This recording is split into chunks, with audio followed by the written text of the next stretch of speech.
69 TV నేను మీ Hanumanthu బులెటిన్లోని headline చూద్దాం.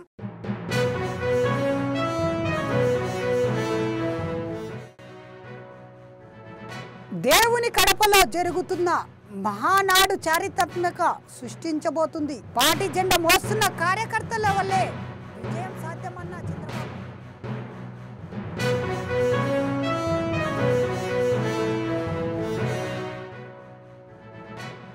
తెలుగు జాతి కోసం పుట్టిన ఏకైక పార్టీ తెలుగుదేశం పార్టీ. మారుతున్న కాలానికి అనుకూలంగా మహానాడులో చర్చ జరుగుతుందన్న లోకేష్.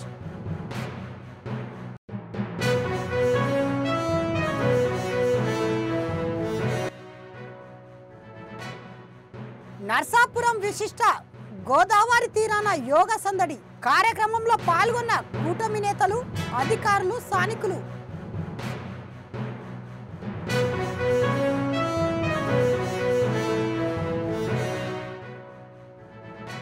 తొలగించిన కాంట్రాక్టర్ల కార్మికులను వెంటనే విధుల్లోకి తీసుకోవాలి. Visakha steel plant admin building ను ముట్టడించిన కార్యకర్తలు.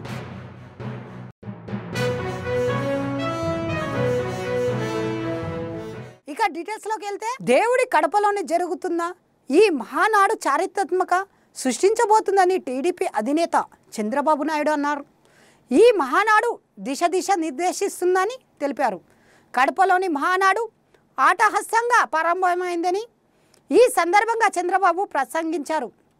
కడప గడ్డపై తొలిసారి మహానాడు ఏర్పాటు చేస్తున్నామని, ఈ మహానాడు చారిత్రాత్మక సృష్టిస్తుందని తెలిపారు. ఉమ్మడి కడప జిల్లాలో 10కి 7 స్థానాలు గెలిచి ఈసారి ఇంకొంచెం కష్టపడి 10కి 10 గెలవాలన్నారు. 2024 ఎన్నికల్లో పార్టీ సాధించిన విజయం అసమానునికి 93% అద్భుత విజయమని సాధించామన్నారు. పార్టీ ఇంతటి విజయాన్ని సాధించిందంటే పసుపు సైనికులే కారణమన్నారు. ఏమీ ఆశించకుండా పార్టీ జెండా మోస్తున్న కార్యకర్తల వల్లే ఈ విజయాన్ని సాధించామని చంద్రబాబు తెలిపారు.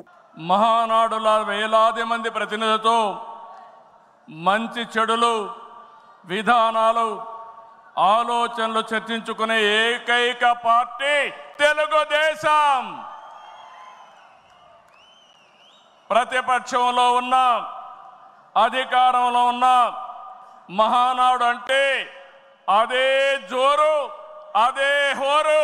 మీ ఉత్సాహం చూస్తే నా మనసు ఉప్పొంగుతా ఉందని చెప్పి తెలియజేస్తున్నా. రాయలసీమలో మహానాడు అంటే తిరుపతిగా ఉండేది, ఇప్పుడు తొలిసారి పేదల కడుపు నిండా భోజనం పెట్టిన పార్టీ తెలుగుదేశం పార్టీ అని ఆ పార్టీ జాతీయ ప్రధాన కార్యదర్శి నారా లోకేష్ అన్నారు. కడపలోని నిర్వహించిన మహానాడులో ఆయన మాట్లాడుతూ తెలుగు జాతి కోసం పుట్టిన ఏకైక పార్టీ తెలుగుదేశం పార్టీ అని అన్నారు. మనకు ప్రతిపక్షం కొత్త కాదు, అధికారం కొత్త కాదు, భవిష్యత్ కోసం 6 శాసనాలను ప్రతిపాదిస్తున్నాం. ప్రపంచంలోనే ముందండలి పనిచేసిన వారికి ప్రోత్సహిస్తామని తెలిపారు. తెలుగు జాతి విశ్వఖ్యాతి, యువగలం, స్త్రీ శక్తి, పేదల సేవల్లో సోషల్ ఇంజనీరింగ్, అన్నదాతలు అండగా కార్యకర్తలై అధినేత అనే 6 శాసనాలను ప్రతిపాదించారు. కార్యకర్తల్ని ఉద్దేశించి మాడతాం. నా అదృష్టం, ఎత్తిన పసుపు జెండా దించకుండా, మడిమ తిప్పకుండా తెలుగుదేశం పార్టీకి కాపలాగాసిన ప్రతి కార్యకర్తకి నేను శిరసు వంచి పాదాభివందనం చేస్తున్నాను. పశ్చిమ గోదావరి జిల్లా నరసాపురం విశిష్ట గోదావరి తీరాన యోగ సందడి నెలకొంది. అంతర్జాతీయ యోగా దినోత్సవం పురస్కరించుకొని గోదావరి తీరాన నిర్వహించిన యోగాంధ్ర కార్యక్రమంలో ప్రభుత్వ విప్ బొమ్మిడి నారాయణ్, జిల్లా జాయింట్ కలెక్టర్ రాహుల్ కుమార్ ముఖ్య అతిథిగా విచ్చేశారు. పట్టణ ప్రముఖులు, వివిధ శాఖల అధికారులు ఈ కార్యక్రమంలో పెద్ద సంఖ్యలో పాల్గొని యోగాసనాలు వేసి మెడిటేషన్ చేశారు.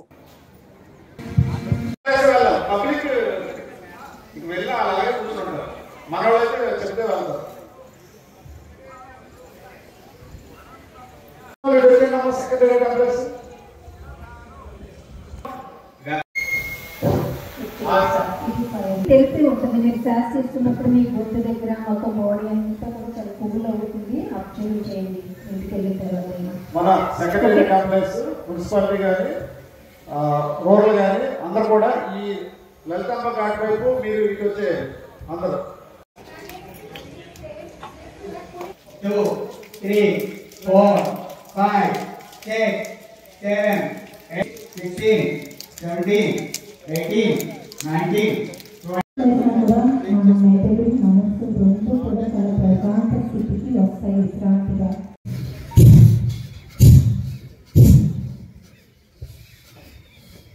మనం లోపల ఉన్న గాలిని ఎంత లోపల ఉన్నది బయటకు వదలగలుగుతామో మనం అంత ఆరోగ్యంగా ఉండగలుగుతామండి. యాక్చువల్గా ఇది రోజు చేయడం చాలా మంచి ప్రాణాయామం. రిలాక్స్ ఒకసారి అందరూ 3 శ్వాసలు మామూలుగా తీసుకుని వదలండి. నార్మల్ ఒకసారి మళ్ళీ ఒకసారి స్టార్ట్ చేయండి. 1 కపాలభాతి, 2, 3, 4, 5, 6, 7, 8. నెమ్మదిగా శ్వాస నించండి. హలాసనం అంటారు.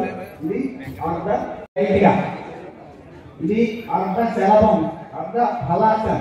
హలం అంటే నాగ.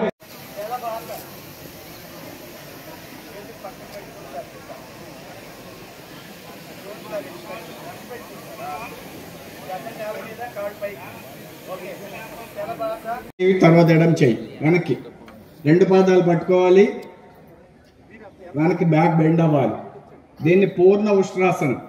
మనం వజ్రాసనంలో కూర్చుని శ్వాస తీసుకుంటూ పైకి లేపండి బాడీని, మోకాళ్ళ మీదే శ్వాస వదులుతూ బ్యాక్కి వంగి 2 అరచేతులు పిర్రల మీద పెట్టుకోండి. సమస్యలు తీరుస్తుంది. యాజ్ పర్ ప్రోటోకాల్ నెక్స్ట్ ఆసనం శశాంకాసనం. శశాంకము అంటే యోగాసనాలు చేద్దాం. ఫస్ట్ అంతా నిలబడి సమస్థితిలో కాలు దగ్గరగా పెట్టుకోండి. మెడ వంచి చేసేటువంటిది. మొట్టమొదటిగా శ్వాస తీసుకుని నెమ్మదిగా చూడండి.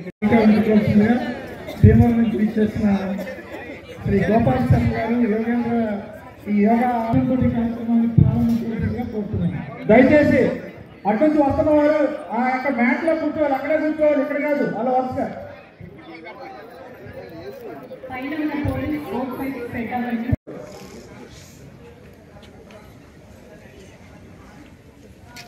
ఓకే, 2-3 టైమ్స్ సరిపోతుంది. రిలాక్స్. ఇప్పుడు మొండం కదలికలు కట్టించే శక్తి. రైట్ సైడ్ తిరగండి, చూడండి అక్కడ ఇన్స్ట్రక్షన్. నెమ్మదిగా శ్వాస వదులుతూ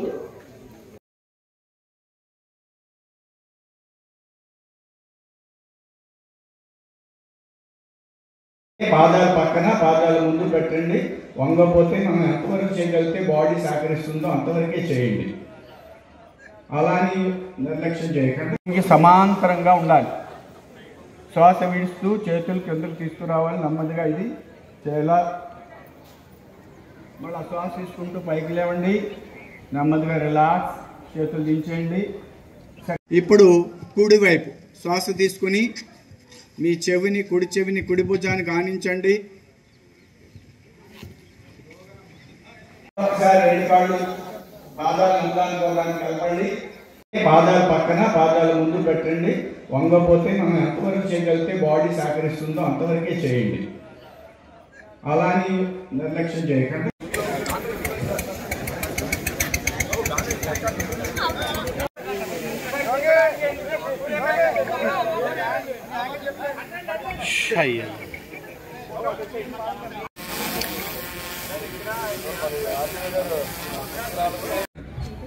ఇక్కడికి ఇంత బాగా ఆర్గనైజ్ చేసిన మన ఆర్డీఓ గారికి, టూరిజం ఆఫీసర్ అండ్ యోగా గురువులు, టీచర్లు అందరూ, అన్ని డిపార్ట్మెంట్స్ వాళ్ళందరికీ, తహసీల్దార్లు, ఎంపీడీఓలు, కమిషనర్స్, మున్సిపల్ కమిషనర్ గారికి నర్సాపురం, అదేవిధంగా ఇక్కడికి వచ్చేసిన print and electronic media and ప్రజలందరికీ కూడా ధన్యవాదాలు.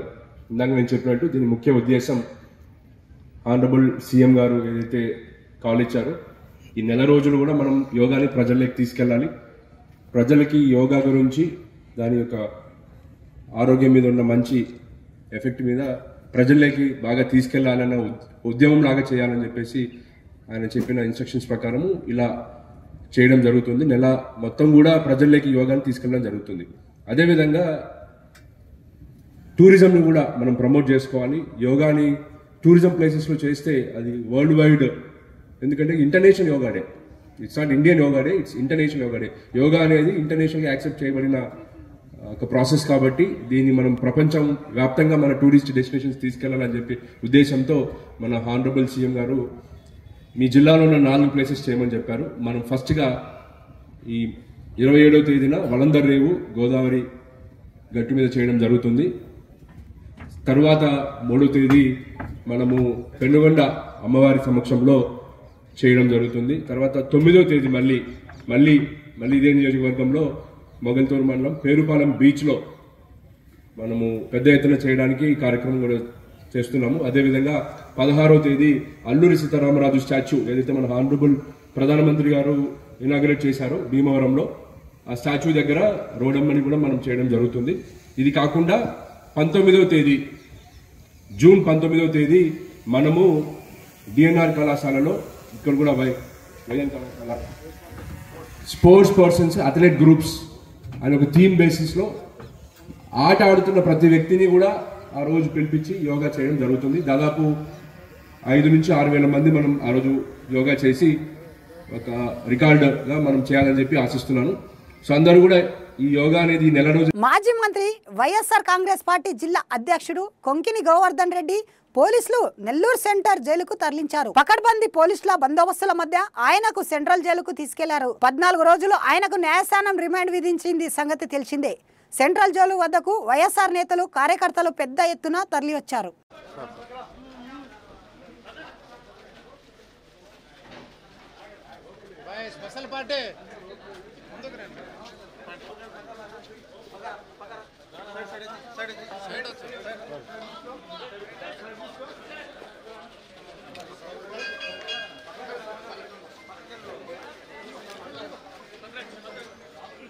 ముందుకు రండి స్వామి, మీరు జనాల్లో కలిసిపోతారు. ముందుకు రండి.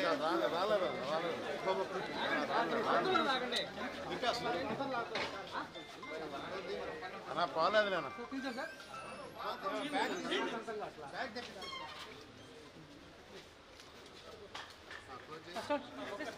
Visakha steel plant admin building ను కాంట్రాక్ట్ కార్మికులు ముట్టడించారు. తొలగించిన కాంట్రాక్ట్ కార్మికుల విధుల్లోకి తీసుకోవాలని డిమాండ్ చేస్తూ ఆందోళన చేపట్టారు. దీంతో కాసేపు అక్కడ కాంట్రాక్టర్ కార్మికులకు పోలీసులకు మధ్య తోపులాట జరిగింది. ఈ ఘర్షణలో భాస్కర్ అనే కాంట్రాక్ట్ కార్మికుడు స్వల్ప అవస్థతకు గురయ్యాడు. అడ్మిన్ బిల్డింగ్ ముట్టడించే కార్యక్రమంలో పోలీసులు భారీ బందోబస్తులు ఏర్పాటు చేశారు.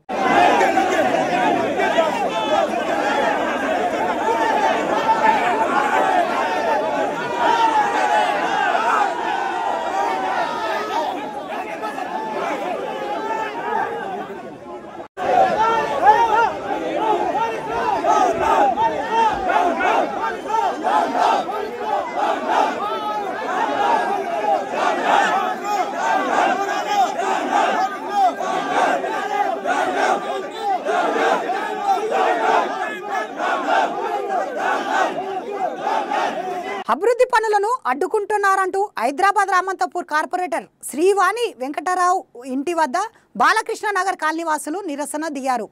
తమ కాలనీలోని డ్రైనేజర్ పైపు లైన్ అభివృద్ధి కోసం 72 లక్షల రూపాయలు పనులను శాంక్షన్ అయితే ఆ పనులను స్థానిక బీజేపీ కార్పొరేట్ అడ్డుకుంటున్నారని ఆరోపిస్తూ ఇంటి వద్ద ధర్నా చేశారు. ఈ సందర్భంగా కాలనీ వాసులు మాట్లాడుతూ కార్పొరేట్ గెలుపు కోసం కృషి చేసినందుకు అభివృద్ధి పనులను అడ్డుకుంటున్నారా అంటూ ఆ కాలనీ వాసులు పాటు యువమోర్చా బీజేపీ నాయకుడు మహేశ్వర్ రెడ్డి ఆగ్రహం వ్యక్తం చేశారు.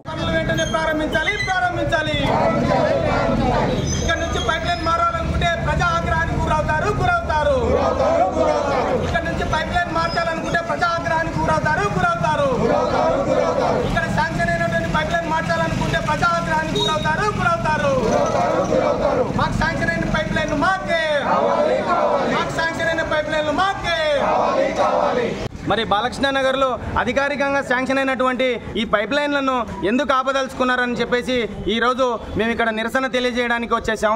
ఈరోజు అధికారుల దగ్గరికి వెళ్తే అక్కడ ఉన్న ఎండి గారు కానీ జిఎం గారు కానీ వారు ఒకటే మాట అంటున్నారు, మీ స్థానిక కార్పొరేటర్ గారు మాకు అక్కడ పనులను ఆపమని చెప్పేసి మాకు లెటర్ ఇవ్వడం జరిగింది, మేము అందు గురించే ఇక్కడ పనులు ఆపుతున్నామని చెప్పేసి అంటున్నారు. మరి ఎందు గురించి ఆపాల్సి వచ్చింది ఆ వివరణ కొంచెం పబ్లిక్ కూడా తెలవాలి కదా, ఏ విషయం పైన ఆపాల్సి వచ్చింది. మరి ఈ ప్రతిసారి మేము ఒక ప్రధానమంత్రికి లేఖ రాసినంత మాత్రాన్నే మీకు ప్రధానమంత్రి వచ్చి మీకు పని చేస్తాడు మేము చేయలేమని చెప్పడం అది ఎంతవరకు నిర్లక్ష్యమైన సమాధానం అని ఈ సమాముఖంగా అడుగుతా ఉన్నాం. మరి ఈరోజు ఇంతమంది కాలనీ నుంచి తండోపతండాలుగా మాకు సమస్య ఇది ఉందయ్యా అని వివరించుకోవడానికి వచ్చినప్పుడు మరి బయటకు వచ్చి స్పందించకుండా మరి వారు లోపలనే ఉండి వాళ్ళు లోపల చర్చలు జరపడం ఏంటి? వాళ్ళు చెప్పాలనుకుంటున్న మాట ఏదో పబ్లిక్ ముందర వచ్చి చెప్తే బాగుంటుందని చెప్పేసి ఈ సభాముఖంగా మేము తెలియజేసుకుంటా ఉన్నాం. మరి ఈ ఓట్లేసిన ప్రజలకు అభివృద్ధి చేయాలి కానీ అభివృద్ధిని అడ్డుకోవడం ఏంటని చెప్పేసి ఈ సభాముఖంగా అడుగుతా ఉన్నాం. మరి ఈరోజు జరుగుతున్న అభివృద్ధిని మాత్రం మాకు శాంక్షన్ అయిన పైప్ లైన్ మాకే కావాలని చెప్పేసి మాకు ఇక్కడ అందరం కూడా ముక్తకంఠంతో మాట్లాడడం జరుగుతుంది. మరి ఈరోజు శాంక్షన్ అయిన పైప్ లైన్ వదిలేసి శాంక్షన్ కాని ఏరియాలో ఎట్లా వేస్తారయ్యా అని చెప్పేసి అధికారులను అడిగినప్పుడు వాళ్ళు ఒకటే మాట చెప్తా ఉన్నారు, మాకు ఎక్కడైతే శాంక్షన్ అయిందో అక్కడే వేయడానికి రైట్స్ ఉన్నాయి తప్ప దీన్ని మార్చడానికి వీల్లేదని చెప్పేసి వాళ్ళు వీరికి చెప్పినప్పుడు వీళ్ళు మేము నాయకులం మా మాట వినుకుంటే మీకు మీ ఐఆర్ఎస్ ఆఫీసర్లకు ఫిర్యాదు చేస్తామని చెప్పేసి వాళ్ళని బెదిరిస్తూ ఉన్నారంట. మరి దీనిపైన స్పందించి మీడియా మిత్రులు కానీ ఆ నాయకులు కానీ అందరూ కూడా స్పందించి మాకు న్యాయం చేయాలని చెప్పేసి స్థానికంగా ఉన్నటువంటి ప్రతి నాయకుడు మాకు సహకరించిండు.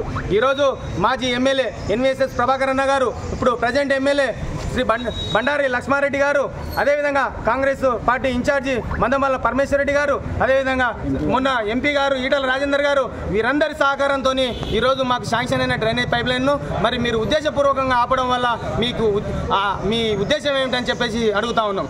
మరి ఇక్కడ నుంచి కార్పొరేటర్ల కానుంచి ఒక దేశ ప్రధాని వరకు మేము మా సమస్యను లేఖ ద్వారా కానీ మేము వెళ్ళి కానీ మేము అన్ని వివరించుకున్నప్పుడు మాకు 72 లక్షల శాంక్షన్ అయిన పనిని మరి ఈరోజు సగం వేసేసి ఇలా ఒకటే ఉద్దేశపూర్వకంగా ఒకటే గల్లీని ఆపడంలో మీ ఉద్దేశం ఏమిటని చెప్పేసి ఈరోజు తెలియజేసుకుంటా ఉన్నాం. అంబేద్కర్ కోనసీమ జిల్లా కమిలిలంక వద్ద సోమవారం గోదావరిలోని గల్లంతైన 8 మంది యువకులకు మరో 3 మృతదేహాలు లభ్యమయ్యాయి. ఇప్పటి వరకు 4 మృతదేహాలను వెతికి తీశారు. మంగళవారం ఉదయం రాజేష్, తర్వాత మహేష్, కాంతిపాల్ 4 మృతదేహాలు లభ్యమయ్యాయి. మిగిలిన 4 కోసం ఎన్డీఆర్ఎఫ్ బృందాలు, పోలీసులు, స్థానికులు ముమ్మరంగా గాలిస్తున్నారు.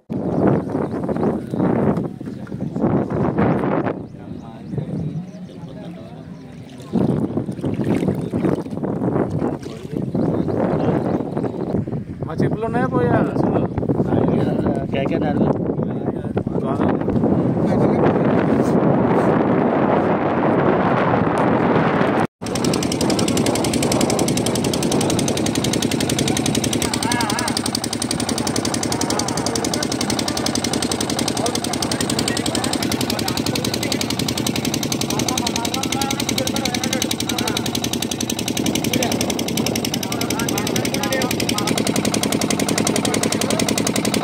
తిరుమల శ్రీవారిని సింగర్ స్మిత దర్శించుకున్నారు. విఐపి ప్రారంభ విరామం దర్శన సమయంలో స్వామివారి సేవల్లో పాల్గొన్నారు. దర్శనం అనంతరం రంగనాయకుల మండపంలో పండితులు ఆశీర్వచనం చేసి స్వామివారి తీర్థప్రసాదాలు అందజేశారు.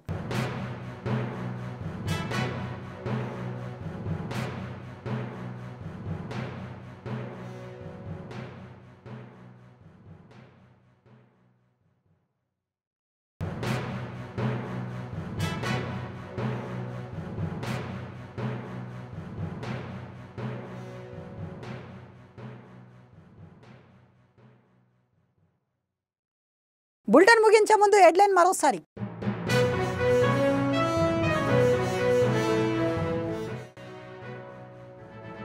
దేవుని కడపలో జరుగుతున్న మహానాడు చారిత్రాత్మక సృష్టించబోతుంది. పార్టీ జెండా మోస్తున్న కార్యకర్తల వల్లే విజయం సాధ్యమన్న చంద్రబాబు.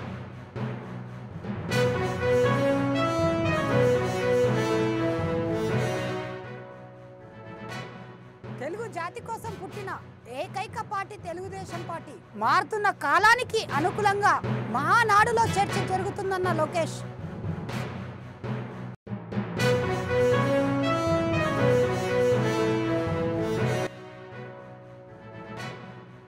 నర్సాపురం విశిష్ట గోదావరి తీరాన యోగ సందడి కార్యక్రమంలో పాల్గొన్న కూటమి నేతలు, అధికారులు, స్థానికులు.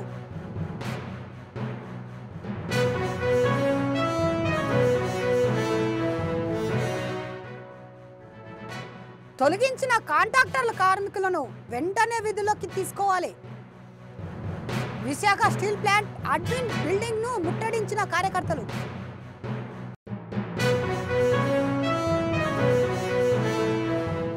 ఇవి బులెటిన్ విశేషాలు. మరిన్ని అప్డేట్స్ కోసం చూస్తూనే ఉండండి 690 న్యూస్.